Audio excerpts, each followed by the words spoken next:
The Flash, number 54, Joshua Williamson writing, Christian Duce on art. We left off last time with the Flash hulking out with the Strength Force, and of course Trickster's also hulked out, and Commander Cold's willing to shoot both of them with his ice gun. So that's kind of the big fight. Yeah, that's what we're dealing with the first half of the issue, is this big fight, and Barry learning to control basically realizing that, when I got my Speed Force powers, like I thought it was all just about running fast, but then I learned there was more elements to it. There was, there was phasing, there was controlling it, there was all these things. Right. So he learns that he can actually, if he calms down and focuses, he can actually control the gravity field around him, and he ends up abusing this. Ultimately, though, basically what he does is he goes at Trickster so hard that they both burn themselves out of the Strength Force, because they've got a finite amount of it, and they just, end it. And then Trickster looks like he's maybe dead, but then shock twist, original Trickster showing up at the end, which is fun, which is cool. So that's ended the mini arc. Yeah, we haven't seen him since even before the New 52, right? Oh yeah, it's just been Axel. I can't remember the last time I saw him before. I don't remember seeing him in the New 52. Yeah, I don't either. So this is a nice spin on things. And he lost his cool concrete arm because you see Flash pull that out of the wreckage. Yeah, because it was Axel in the John's Wally run, right? It was Axel the whole time in that as well, wasn't that? Yeah. It was Axel, yeah, because James Jesse was FBI agent. He broke good. Aha, that's right. He's the one that instigates the Rogue War. I just read this last month. That's why you remember this and I don't. Yes. Exactly. So, but yeah, Johns had created Axel so he could do the stuff with James Jesse and stuff. But here, I like that twist. I'm not still sure about the forces. I still feel they're a little bit too, because this starts with Williamson in Barry's voice talking about all the weird stuff that's happened to him as Flash. Like he's been turned into a living puppet, or his brain got so big, and it really is about all those Silver Agey things. And I feel these hunt for these different forces is also very Silver Agey, to where it's kind of, he wants us to take it serious, but it's inherently goofy. Yeah, it's kind of a bit hokey, isn't it? And it's maybe taking itself a little too seriously for the concept. And we're going to go on a Force quest. Yeah, which I don't know if that's a good or a bad thing. No, well, we shall see. I have no idea what's going to be in that Force quest. I'm kind of digging it. No, I don't think this arc is anywhere near as good as Flash War or Perfect Storm, which came right before that. Those two arcs back to back are definitely the pinnacle of the run so far. Yeah. And here's the thing, though. I don't like. I'm reading this. I'm kind of enjoying it, and I'm having some fun with the various elements. Iris keeping the fact that she remembers being married is a fun little dramatic point to make. And Barry knows she's keeping something, which is a nice twist. He knows because that was traditionally the other way around. So it's nice for him to feel that for a change. And I actually really like that panel at the bottom of that page when he walks away and there's just flames, like his shadow is just flames. It's the best panel in the book. Absolutely. Far and away.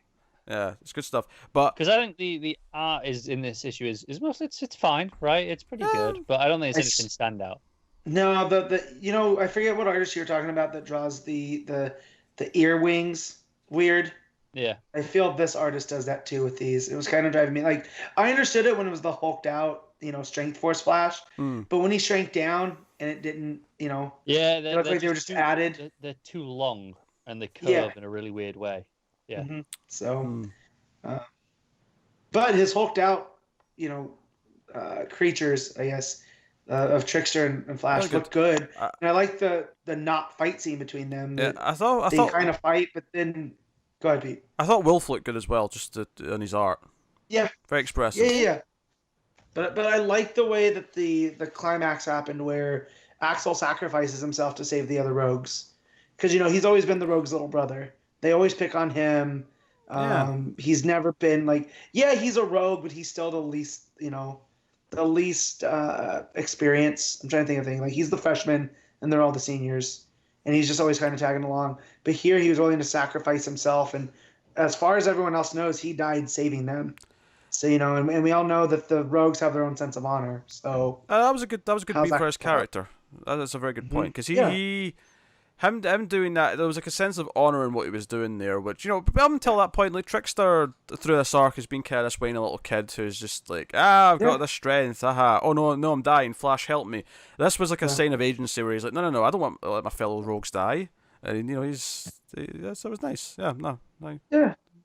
That was a good beat for him. I feel like the rogues are kind of like juggalos, where they do some pretty awful shit, but at the end of the day, they have each other's backs no matter what, because they're a family. So that's what this reminded me of. Just minus the face paint, of course. Yes.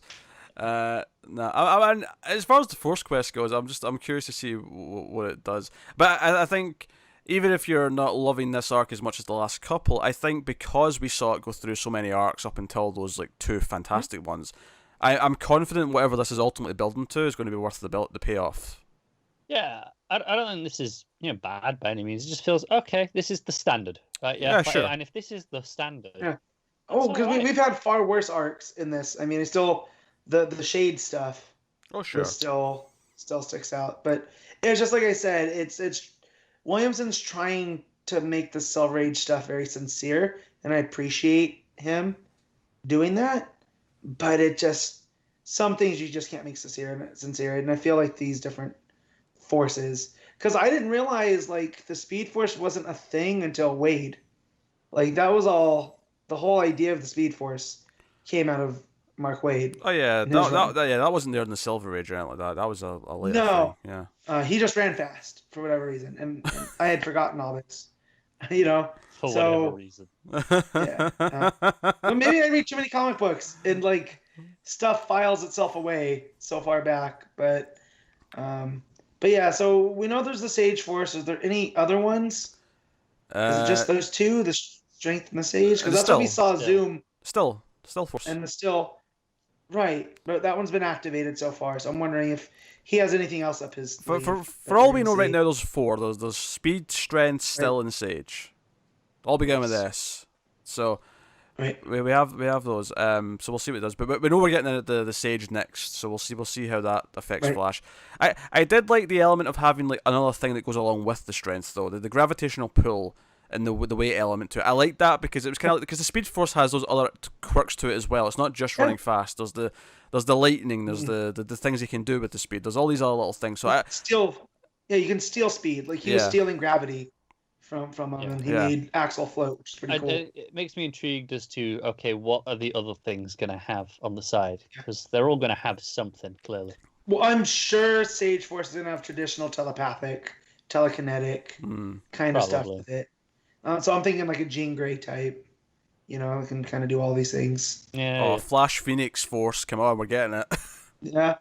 Well, that's where I feel this is building to. I feel like if someone can harness all of these different, they are the DC's version of the Phoenix, you know. And then that's what brings Jay Garrett back. See, I was thinking with the Sage Force is how we get Max Mercury. Oh yeah. You know, because he was the Zen master of the Speed Force. Don't get me wrong. I would count on Jay being back in issue 100. I wouldn't say it before then. I think it'll be. Oh yeah, because we're getting that JSA stuff in Doomsday Clock this month, right? That's the Lantern. So yeah, issue 7. The reason why I say that though is because I know that because he's got such a long run planned. I feel, and we got like the big moments in 50 and 25. I feel like there'll be a big thing in 100, and I feel like if Jay's not back by then, that'll be 100. I think it depends on where it falls with Doomsday Clock and the JSA stuff. Oh, sure, but I mean, yeah, Jay could come back, but Barry might not know. It's kind of like Impulse. We got that little tease. Yeah, and neither Flashes know that he's running around right now. So like, I could see a tease in 75 of the helmet and stuff again, or something like a different time.